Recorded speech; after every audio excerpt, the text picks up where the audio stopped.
The engagement party at the Riverside Ballroom was proceeding exactly as one might expect for an event of its kind. Elegant, extravagant, and brimming with the kind of polished excitement that comes with celebrating a milestone like this. The venue was filled with around 200 guests, all dressed in their finest attire, mingling effortlessly amid the soft glow of crystal chandeliers and the gentle clink of glasses. Champagne flowed freely from the open bar, carried on silver trays by attentive servers who wove through the crowd with practiced grace. At the centre of it all was my sister, Mia, radiating joy as she held court in the middle of the room. For well over an hour, she had been proudly displaying her new engagement ring to anyone who would pause long enough to admire it, extending her hand with a dramatic flourish, as if unveiling a rare and priceless artifact from a museum collection. The ring itself was a stunning 2-carat diamond set in platinum, a symbol, as Mia eagerly pointed out multiple times, of her fiancé Alex's devotion, equivalent to 3 full months of his salary as a successful corporate attorney. Throughout the evening, she recounted the proposal story at least 15 times, each retelling infused with fresh enthusiasm. The romantic weekend getaway to the coast, the sunset walk on the beach, the moment he dropped to one knee with the ring box in hand. Her audience, friends, distant cousins and colleagues, nodded and gasped in all the right places, fueling her delight. My parents, ever the doting supporters, stood nearby, their faces alight with unmistakable pride. With every repetition of the tale, they beamed even wider, chiming in with their own questions as if they were seasoned gemologists. Which jeweller did he go through again? Or, tell us more about the cut. Is it truly a flawless clarity? They hung on Mia's every word, their approval wrapping around her like a warm embrace, reinforcing the picture-perfect narrative of their eldest daughter's fairy tale romance. I, on the other hand, kept a deliberate distance from the spotlight, positioning myself near the bar at the edge of the room. Nursing a glass of Pinot Noir that I sipped slowly to make it last, I offered the occasional obligatory congratulations to passing guests who recognized me as Mia's brother. For the most part, though, I blended into the background, largely unnoticed amid the swirl of laughter and conversation, a quiet observer in a sea of celebration. That subtle equilibrium shifted the moment Uncle Robert made his entrance. He arrived a bit later than planned, breezing through the grand doors with an apologetic smile and a quick explanation about a delayed flight from the West Coast. The air in the room seemed to change almost imperceptibly. Heads turned, greetings were exchanged with genuine warmth, and a ripple of renewed energy spread through the crowd. Robert was my father's younger brother, a venture capitalist who had built his fortune in the heady days of the late 1990s tech boom, shrewdly investing in a string of startups that exploded into household names. Charismatic and unpretentious despite his wealth, he carried himself with an easy confidence that drew people in. More importantly, to me at least, he was the only family member who had bothered to stay in touch over the past 8 difficult years. Even with the vast distance of 3,000 miles separating us, him in the bustling heart of San Francisco's innovation scene and me here on the East Coast, he'd made the effort. Occasional calls, thoughtful emails, the rare visit that always felt like a lifeline. In a family where silence had become the norm for me, Robert's consistent presence stood out like a beacon. The elegant venue buzzed with the lively hum of conversation, clinking glasses and soft laughter as family and friends gathered to celebrate Mia and Alex's engagement. "Sorry I'm late, everyone," Robert announced with a warm smile, weaving his way through the crowd toward our tight-knit family group. He first pulled Mia into a gentle embrace, whispering congratulations on her sparkling new ring, then turned to Alex with a firm handshake and hearty back pat. Finally, his eyes landed on me, lighting up with genuine affection as he enveloped me in a heartfelt hug. "Elena, it's truly wonderful to see you again," he said softly, his voice carrying that familiar brotherly warmth. He stepped back slightly, holding me at arm's length to take a proper look, his gaze sweeping over my face and outfit appreciatively. "You look absolutely fantastic, radiant even. Tell me, how's life treating you in that stunning $1.5 million house you bought? Is the neighborhood everything you hoped it would be, with all those upscale amenities and that perfect location?" The words hung in the air like a sudden thunderclap on a clear day. In an instant, the chatter around us came to an abrupt halt, as if someone had pressed pause on the entire scene. Mia's hand, which had been animatedly gesturing to show off her dazzling engagement ring to a cluster of admiring relatives, froze mid-air. My mother's champagne flute, elegantly poised on its way to her lips for a celebratory sip, stopped inches from her mouth, her eyes widening in surprise. My father's face drained of colour, turning unnaturally pale as he processed the unexpected revelation. "Robert, what house?" my father murmured, his voice barely above a whisper, laced with utter bewilderment and a hint of unease. I couldn't help but savour the moment. Deliberately, I raised my glass and took a slow, deliberate sip of the rich red wine, letting its bold flavour linger on my tongue as the tension thickened around us. For 8 long years, I had been pushed to the sidelines, the overlooked daughter constantly belittled and treated as little more than a footnote in the family's story. Meanwhile, Mia's every achievement, no matter how small, had been lavished with extravagant praise, grand celebrations, and unwavering attention. But now, the carefully concealed truth was finally bubbling to the surface, ready to upend everything they thought they knew about me. Beautiful senior woman portrait, smug expression toned image high. Here are some examples of luxurious homes in the $1.5 million range, similar to what Elena might have. The elegant engagement party continued in full swing, with soft music playing in the background and the gentle clink of glasses punctuating the air. Yet, in our small family circle, a heavy silence had descended, thick with anticipation and disbelief. "The house on Sterling Heights," Robert replied nonchalantly, as if discussing the weather, while gracefully accepting a flute of champagne from a passing server. He took a sip, savouring the bubbles, before continuing. "The one Elena purchased back in 2016, a stunning craftsman-style beauty with spectacular panoramic mountain views that take your breath away. I stayed there during my last visit a couple of years ago. The place is incredible, wraparound porch, stone accents, and those floor-to-ceiling windows framing the peaks perfectly." Mia was the first to break the stunned quiet, her voice sharp and laced with incredulity as she turned to face me directly. "Elena doesn't own a house," she stated flatly, almost accusingly. "She rents that tiny apartment near the university. Everyone knows that." I met her gaze steadily, keeping my composure intact despite the rush of satisfaction coursing through me. "Actually," I corrected her composedly with a small knowing smile, "I did rent that apartment for about 2 years while I was finishing my PhD. It was convenient back then, but then I bought the house on Sterling Heights 8 years ago."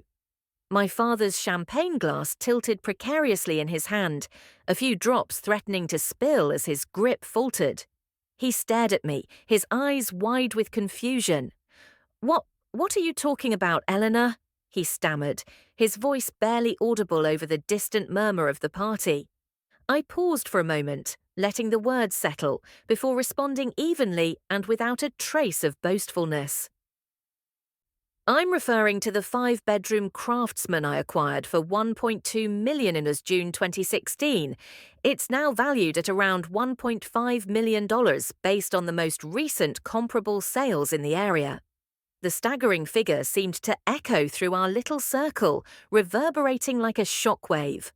My mother's perfectly manicured hand instinctively rose to her throat, as if to steady herself against the sudden revelation. My father appeared utterly thunderstruck, his face a mask of disbelief, the colour still drained from his cheeks. Even Mia's polished, celebratory smile faltered for the first time that evening, cracking at the edges as her composure slipped. That's impossible, my mother whispered, her voice trembling slightly, eyes darting between Robert and me, as if searching for some sign that this was all an elaborate joke. Where on earth did you get over $1 million? My father added, finding his voice again, though it carried a mix of astonishment and something bordering on accusation. I took another slow sip of my wine, maintaining my calm demeanor.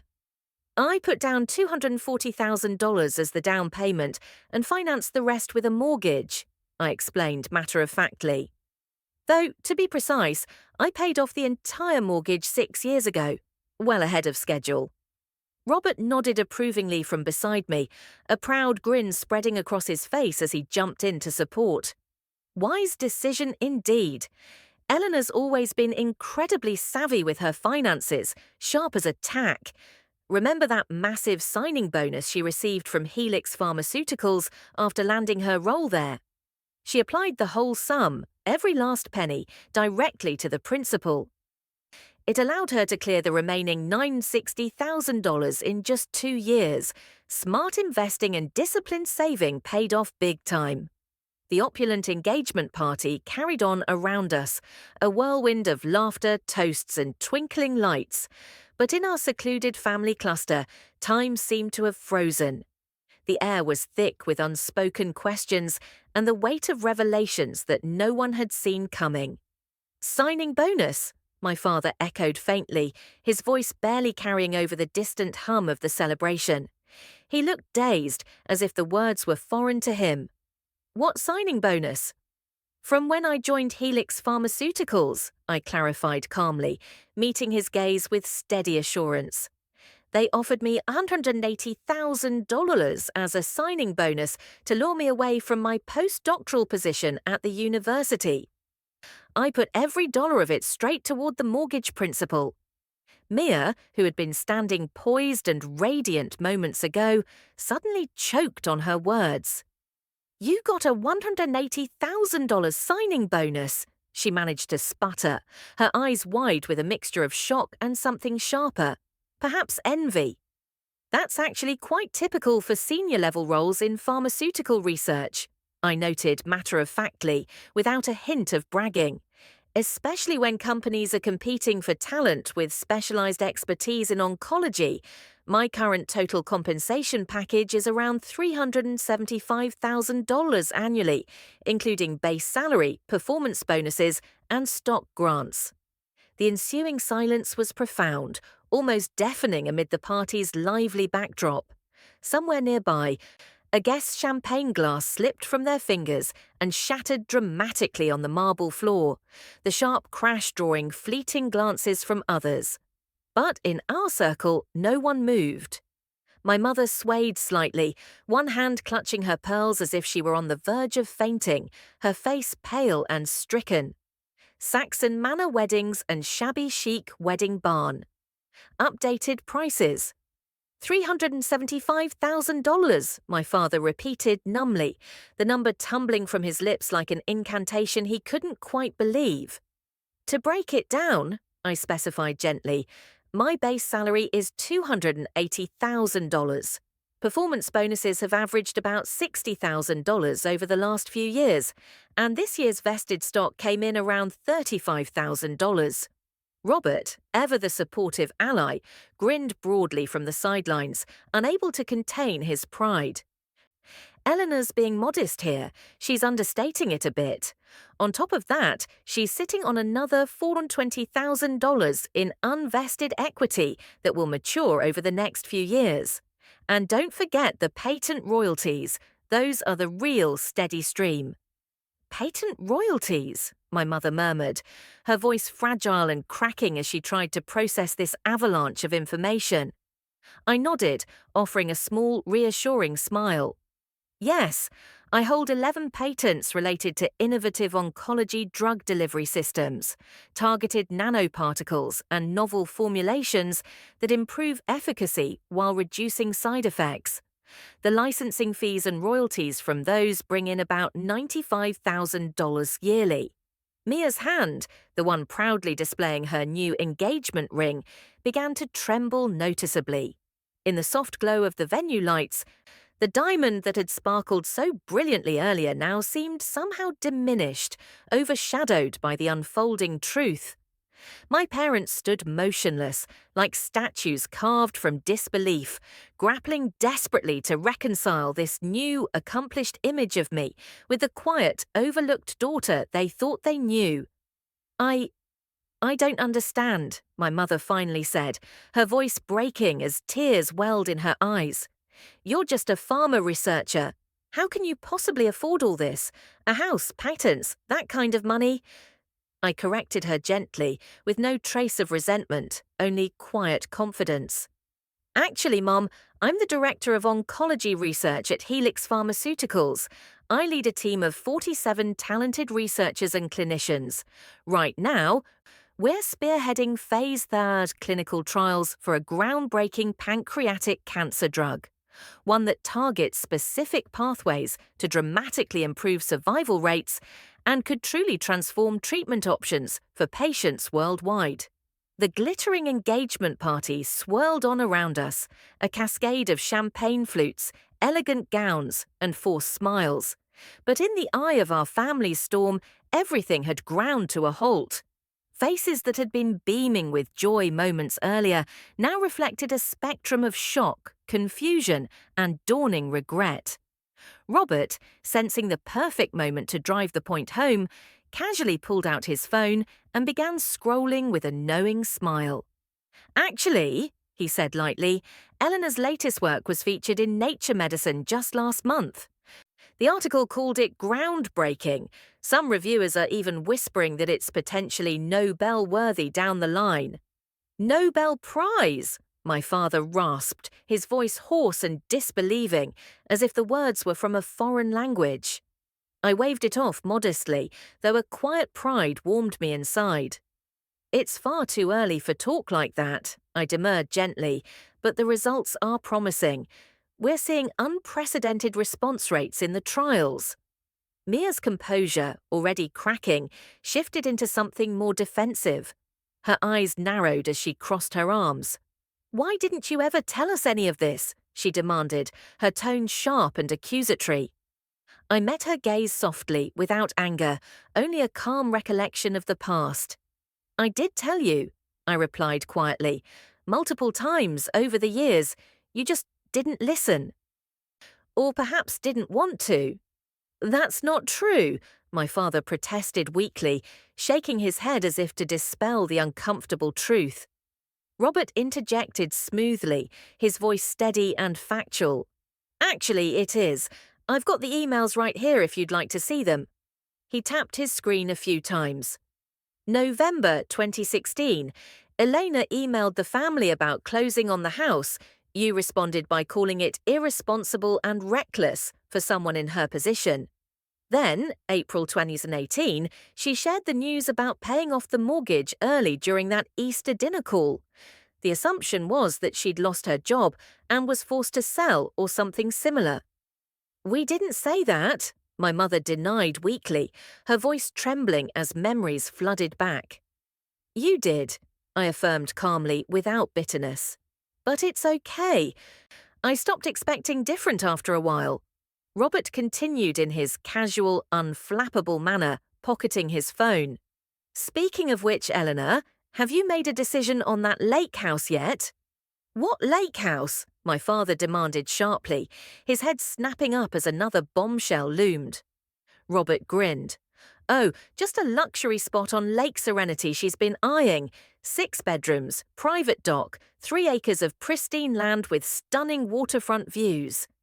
Eleanor's considering it as a high-end vacation rental investment. Why? Mia asked thinly, her voice strained, the sparkle of her evening fading further. For diversification, Robert explained matter-of-factly. She already owns 4 rental properties besides her primary home. This would make it her 6th in the portfolio. My mother swayed unsteadily on her feet, the colour draining from her face once more. My father reached out instinctively to steady her. Mia looked as if she'd been slapped, her perfect posture crumbling. 4 rentals, my mother whispered in disbelief, clutching her chest. They're smaller homes in up-and-coming neighbourhoods, I explained evenly, keeping my tone informative rather than triumphant. Strategic buys with good growth potential. Each one nets about $1,800 per month after expenses. That's $7,200 total monthly, or over $86,000 yearly in passive income, not counting the appreciation. Robert added with a nod. And those values have climbed about 42% since purchase. Total real estate equity sits around $2.1 million now. But that's just the real estate side, he corrected himself casually. Her overall net worth is closer to $3.2 million when you factor in the retirement accounts, stock portfolio, and other investments. $3 million, Mia whispered, the words escaping her lips like a sigh of defeat. At that moment, a poised woman in a tailored suit approached our group, Dr. Sarah Chen, one of Robert's colleagues from the research conference circuit. She beamed warmly at me. Elena, congratulations on the recent FDA breakthrough designation. That's huge. Thank you, Sarah, I said graciously. It fast-tracks the approval process significantly, could get the drug to patients years sooner. Sarah's eyes lit up with genuine excitement. You're literally saving lives with this work. Are you coming to the Geneva Symposium next month? Absolutely, I confirmed. I'll be keynoting on advancements in targeted drug delivery systems. Youngest keynote speaker they've had in over 40 years, Robert noted proudly.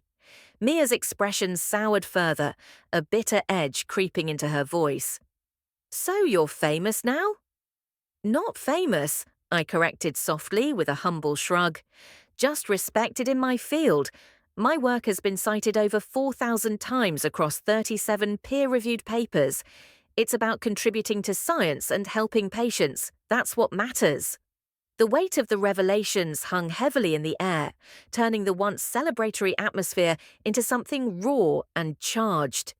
Mia, her face flushed and eyes glistening with unshed tears, suddenly pushed back from the group. I need some air, she murmured, her voice breaking as she turned and fled toward the balcony doors.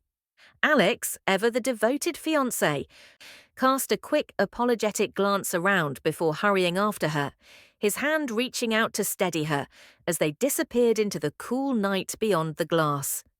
The elegant balcony overlooked a glittering city skyline, the distant lights twinkling like stars against the velvet darkness, a stark contrast to the turmoil unfolding inside. My parents, left standing in the wake of the storm, exchanged uneasy glances before turning to me, their expressions a mix of desperation and regret. Elena, please, my mother began softly, her voice trembling. We need to talk about this. I regarded them calmly, the years of quiet resilience steeling me against the emotion swirling in their eyes. What's there to discuss? I asked evenly. You didn't know about my house, my career, my life, and now you do. That's all there is to it. How could we not have known? My mother wept, tears spilling over as she clutched her hands together. You're our daughter. We should have. You never asked, I said simply, the truth landing softly but irrevocably.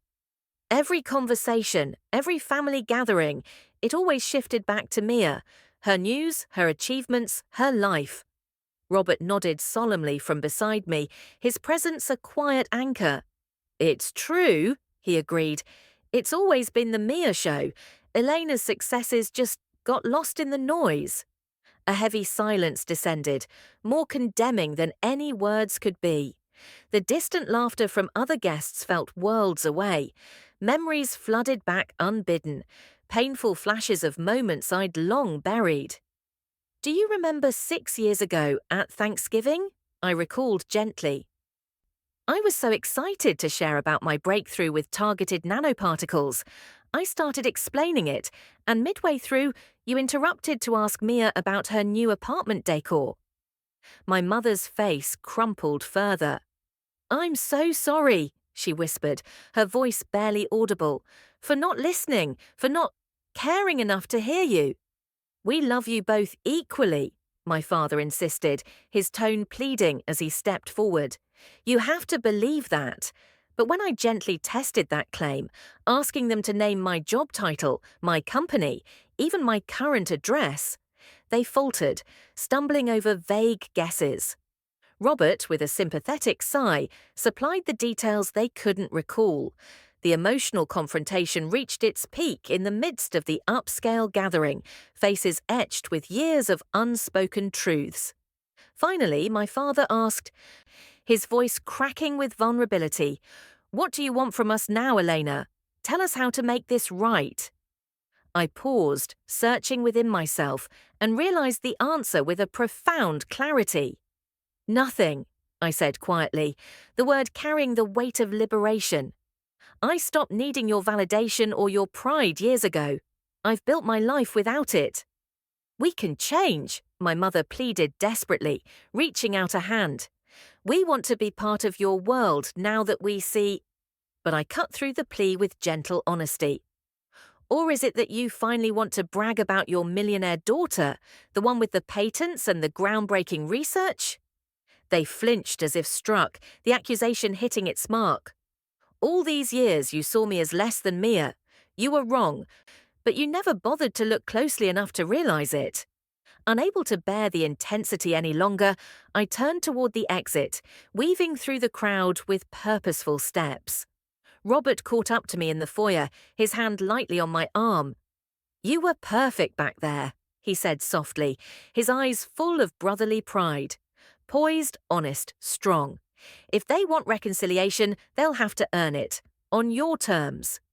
"What if they can't?" I asked, the question laced with a lingering ache despite my resolve. He smiled reassuringly. "Then you'll be just fine. You've got an incredible career, financial security, and real impact in the world. You're already whole." He was right, though the truth still carried a bittersweet sting. Later that night, I drove home in reflective silence, the city lights blurring past as a sense of freedom settled over me. Arriving at my beautiful home on Sterling Heights, I stepped into the warm glow of the living room, the floor-to-ceiling windows framing the serene mountain views under a starlit sky. Surrounded by the quiet evidence of my hard-won achievements, the bookshelves lined with awards, the framed patents on the wall, the comfort of a space entirely my own, I felt a profound peace. Cozy interiors of luxurious craftsman-style homes with breathtaking mountain vistas, much like Elena's sanctuary on Sterling Heights. My phone buzzed intermittently, voicemails from my parents, filled with tearful apologies and promises. A single bitter text from Mia. "You couldn't let me have one night, could you?" But in that moment, clarity washed over me like a gentle wave. I had built an extraordinary life, success, independence, purpose, entirely without their approval or attention. And, remarkably, I no longer needed it. Tomorrow might bring tentative steps toward reconciliation, or it might not. But tonight, alone in the home I had earned through my own brilliance and determination, I fully embraced my accomplishments. They were mine, despite them, and all the stronger for it.